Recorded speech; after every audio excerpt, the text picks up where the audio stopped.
Have you ever wondered how everyone, governments, corporations, small businesses, families, can all be in debt at the same time and for such astronomical amounts?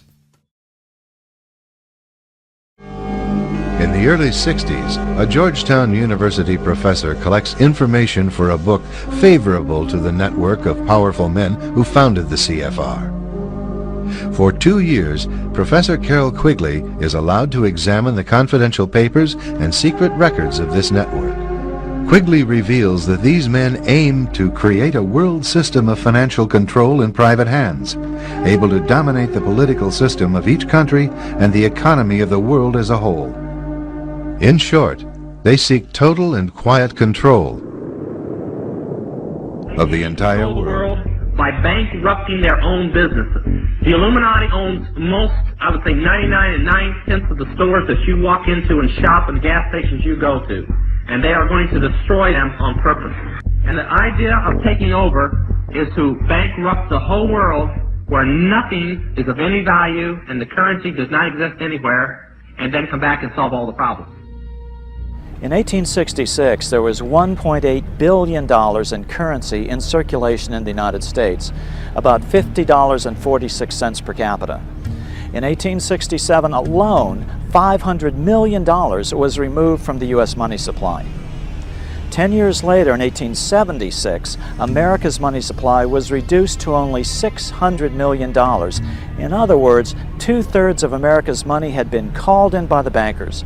Incredibly, only $14.60 per capita remained in circulation. What's so important about how money was withdrawn from the U.S. money supply? Because this is the real cause of depressions, deliberate manipulations of the money supply by big bankers to get what they want. In other words, by January of 2009, the world's money supply had been contracted more than that which caused the Great Depression in America in the 1930s. Some believe the economic crisis that began in 2008 is still being completely manipulated by the big banks. But it is more likely that their debt money system has finally spiraled out of even their control. In 2008 and 2009, nations poured unprecedented money into the system to prevent its collapse. At the very least, unprecedented inflation will surely follow. What happened? I think you're in a liquidation phase. I think Kirsten had it exactly right. I think there's a bunch of wrong-footed moves by Hank Paulson and the Illuminati of the country, if you will, and I think we're paying for it right now. The problem is that since 1864, we've had a debt-based banking system. All our money is based on government debt. We cannot extinguish government debt without extinguishing our money supply. That's why talk of paying off the national debt without reforming our banking system is an impossibility. That's why the solution does not lie in discussing the size of the national debt, rather it lies in reforming our banking system. This is the Federal Reserve headquarters in Washington. The truth is that the Federal Reserve is a private bank owned by private stockholders and run purely for their private profit. Mainstream media have blamed our financial crisis on the recent administration or poor decisions made on Wall Street. This crisis, however, is not about politics. The Republican and Democratic parties are both corrupt. The crisis was created by the real power that controls our country through these two parties, the Federal Reserve. The Federal Reserve is a private bank whose owners are primarily European. Who does own the Federal Reserve banks? Numerous private banking companies, such as the Rothschild Bank of London, Warburg Bank of Hamburg, Rothschild Bank of Berlin, and Lazard Brothers of Paris, just to name a few. A lot of people think that the Federal Reserve is already part of the government. They're not. It's controlled by cliques of unelected, unaccountable bankers meeting in secret. Most of these people have never even been through the formality of a Senate hearing or a Senate confirmation. They claim that they're part of the U.S. government. They masquerade as if they were part of the U.S. government. But in reality, this is a purely private operation. Jackals, hyenas, raptors, all of them loyal, not to the American people, but to the Wall Street banks, which is where most of them come from. You must understand that every penny, every dollar we have in circulation is created as an interest-bearing debt. So what is the national debt? When government spends more than it collects in taxes, it has to borrow the difference by selling interest-bearing IOUs, such as U.S. bonds. When a U.S. bank buys a $100 U.S. bond, it gets to loan out 10 times that amount.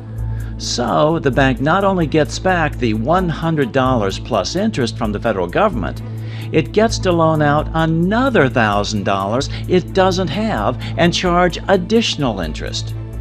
Banks are allowed to create this extra money out of thin air. That's why bank buildings are the biggest in every town on the planet. This system of lending way more than you have is called fractional reserve lending. Almost all our money is created by banks, lending it to people, to companies, or to government. As we'll see, there is a better way for a government to get money.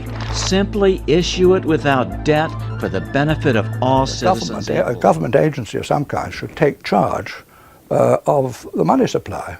But that's not the way it is now in Great Britain. No, not in any country. It's almost all over the world. The bulk of the money supply is now created by commercial banks as debt. Given U.S. exposure in banks and money market accounts to Europe, do you have any concern that the turbulence from a financial crisis in Europe could trigger a double-dip recession here at home? I do have concerns about the European situation, but in terms of the exposure, as you say, our loan, first of all, is really, it's not a loan, it's a swap, because what we're doing is we're swapping dollars for euros with the European Central Bank. We have a contract with the European Central Bank that they will return to us the full amount of dollars plus interest that we give them. So we do not face any exchange rate risk or any interest rate risk. Moreover, they make the loans to their own banks about which they have appropriate information, supervisory information and the like, and if there are any losses, they are responsible, not us. I secured a provision in Dodd-Frank, which you were not too enthusiastic about, as I recall, which allowed for an audit of the Fed during the financial crisis. And what we learned is that the Fed provided, in a revolving way, some $16 trillion in low-interest loans to every financial institution in this country, many of the central banks throughout the world. Why aren't we doing the same, providing low-interest loans to small businesses so that they can create jobs? In other words, if you, during the financial crisis, provided $16 trillion to banks all over this world, why are you not providing the kinds of money that small businesses now desperately need so they can expand and create jobs? We're going from 10 up to 105. So that's $105 billion we're going to commit to bailing out the various countries of the world. Who pays for this? Where does it come from? Will this all come out of the printing press once again, and we are expected to bail out the world?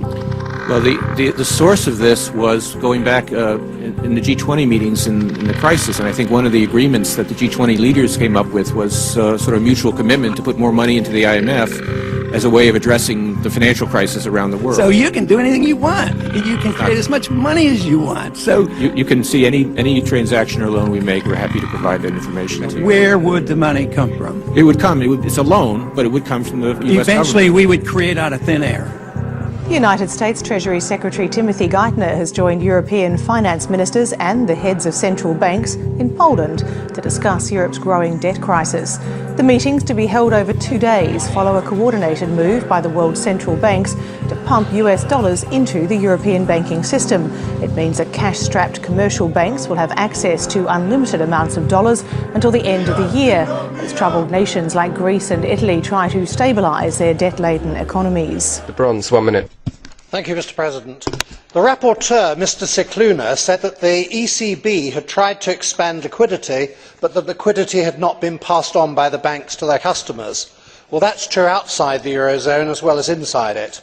My party is pleased that the UK remains outside the Eurozone. A state's currency must reflect the condition and needs of its own economy and not the average needs of 27 different economies. However, keeping our own currency is only part of the answer. The central problem is that credit creation and distribution is in the hands of private companies, the commercial banks, and that's true outside as well as inside the Eurozone. The function of credit creation, in effect money creation, must be removed from the hands of private companies. extra spending power when it's needed, either to distribute existing or imminent growth, or needed to finance large infrastructure projects, must be created by the government and spent into circulation, and not created by the banks and lent into circulation. Thank you. Author, researcher. He has, of course, degrees in history and economics. And so now our interview, in depth, never before seen, with Webster Griffin Tarpley. In the autumn of 2009, we've had some important international financial meetings. We've had the Group of 20 meeting in Pittsburgh, and we've had the Istanbul annual meeting of the International Monetary Fund. And out of this emerges, I think, a political project of the US, British oligarchs, joined by the European Central Bank and their followers in Japan, which comes down to this. The International Monetary Fund will be made into the center of a world economic dictatorship. The way they want to do this is to make the IMF the central bank of all central banks. So we have the Federal Reserve, bad enough, European Central Bank, extremely bad, Bank of Japan, also bad, but above them, yet another layer of oligarchical power plastered on top of the Fed, the European Central Bank, and the Bank of Japan is the IMF, with regulatory capabilities, but also as a lender of last resort to the national central bank. If the IMF gets on your case, you are required to sign a letter of intent in which you express your commitment to observe the conditionalities of the IMF. And they have a very specific economic doctrine. It's called the Washington Consensus, and that is deregulation, privatization, the destruction of your social safety net. It would mean union busting. If you have a state sector, they want to destroy that. They want to have the race to the bottom across the board. The currency for the new world finance dictatorship is already there. It's special drawing rights, SDR. So they're hoping to stock up on $1 trillion total in various currencies and use that as reserves to back up the special drawing rights. Now, there's nothing worse than this. The mentality of this IMF is called the Washington Consensus. They have no success stories to point to. They always fail. They always increase poverty, increase economic backwardness, shut down industries, increase unemployment, and so on down the line. From Bolivia to Poland to Russia in the 1990s. IMF shock therapy is widely regarded as economic death. And radio host Alex Jones believes that the Greek debt crisis has been engineered by predatory financiers looking to make big bucks at the expense of poorer nations. You have these global interests moving around the world like a group of vultures, basically plucking the eyes out of once free nations. They have the government invest taxpayer money, in some cases trillions of dollars, with them buying derivatives, buying financial instruments that they know are fraudulent. And on the way up, the big private central banks that are privately owned make trillions of dollars and then invest that in real assets. Then on the way down, when the nations start going bankrupt, the banks come back in with supposed bailout money and then offer to give people basically 30% interest on more money. And so what's happening is Europe wants Greece to fully go under. They want their islands, they want their infrastructure, they want full control over their country. They are in trouble because the population more than ever realize that the private banking cartels are nothing but Ponzi scheme criminals, and more people are identifying them. And so there's a real battle going on globally against these oligarchs.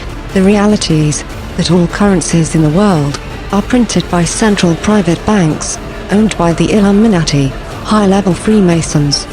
They have no legal authority to print money. If Manchester United was printing money, would you consider their money to be credible? Just because private banks do it, we consider the money as credible. This is madness. They print money out of thin air, thus, the debts around the world are illegal. What we must do: each nation must have its own currency. Nationalize the private, national banks, and all the utilities, water, power, etc., necessary for the well-being of the citizens. Dissolve the World Trade Organization. Countries must be independent. prefer local products.